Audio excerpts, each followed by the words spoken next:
Il y a de cela 3 ou 4 jours seulement ici. Hein. On parlait de la dame au Cameroun qui a rip ses 3 mounas et s'est rip par la suite. On en parlait. Voici une autre. Hein. Donc ça va toujours crescendo. Rien n'a changé, les amis, rien n'a changé. Elle s'appelle, malheureusement, je n'ai pas pu avoir sa photo. Mais le monsieur que vous voyez, visage flouté là, c'est le Ripper, donc son ancien compagnon, avec qui elle vivait. Donc, la pauvre Dorothée Melounou, en Balmayo au Cameroun là-bas, a été rip par ce monsieur. Pourquoi? Parce qu'elle avait des problèmes d'enfantement. Il s'est battu hein, pour qu'elle suive des traitements et qu'on sort acheter des produits et autres. Finalement, Dieu a fait grâce. Elle a eu le belay. Mais seulement, il a été surpris d'apprendre qu'il n'était pas le père du Mona qu'elle avait dans le ventre. C'est comme ça qu'il la rip. Carrément, hein? Carrément. Rip comme si c'était un animal. Rip l'enfant de quelqu'un. C'est terrible, hein? Et mais pendant ce temps, je dis que pendant qu'on est en train de vous rip là, certains sont en train de se bousculer chez les marchands de pagne pour le 8 mars. Le 8 mars, c'est cette semaine, hein? C'est dimanche. Je vous ai dit quoi la semaine dernière? Que au lieu d'aller vous bousculer chez les marchands de pain là, au lieu de faire les salamalek devant vos maris, que chérie, s'il te plaît, donne-moi l'argent, je vais m'acheter mon pain.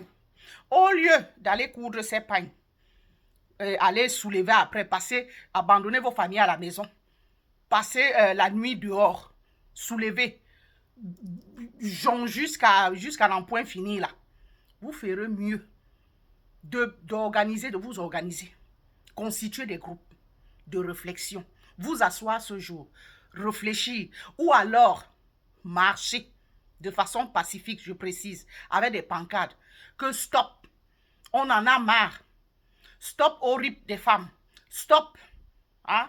Ah mais, ah, tout ce que vous savez faire, hein, c'est de danser, c'est de je ne sais trop quoi, et c'est comme ça que ça va continuer. Vous devez défendre vos droits. Marchez. Marchez de façon pacifique. Réclamez vos droits, chères dames. C'est de ça qu'il s'agit. Le 8 mars, c'est pour ça. C'est un moment de réflexion. C'est un moment de, comment je vais dire ça? Réclamer ses droits. Hein? Afin que les choses soient aussi en votre faveur. Qu'on arrête de vous traiter comme de la merde. C'est ce qu'il y a lieu de faire. Voilà une autre, ça ne fait même pas une semaine. Hein. Donc voici une autre. Dorothée Melounou. Dommage, je n'ai pas de photo. Hein? Je n'ai pas pu trouver la photo.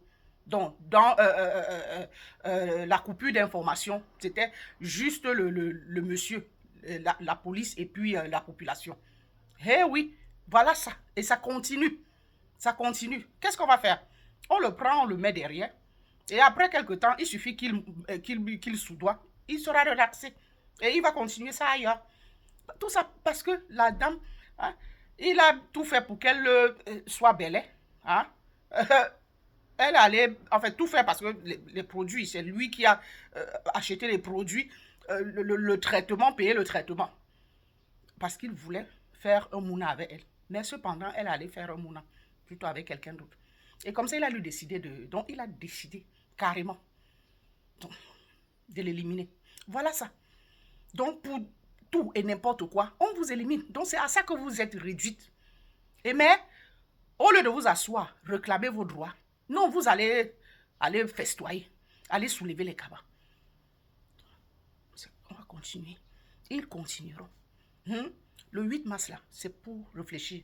La journée de la femme, là, c'est pour réfléchir. C'est pour faire passer certaines lois en votre faveur.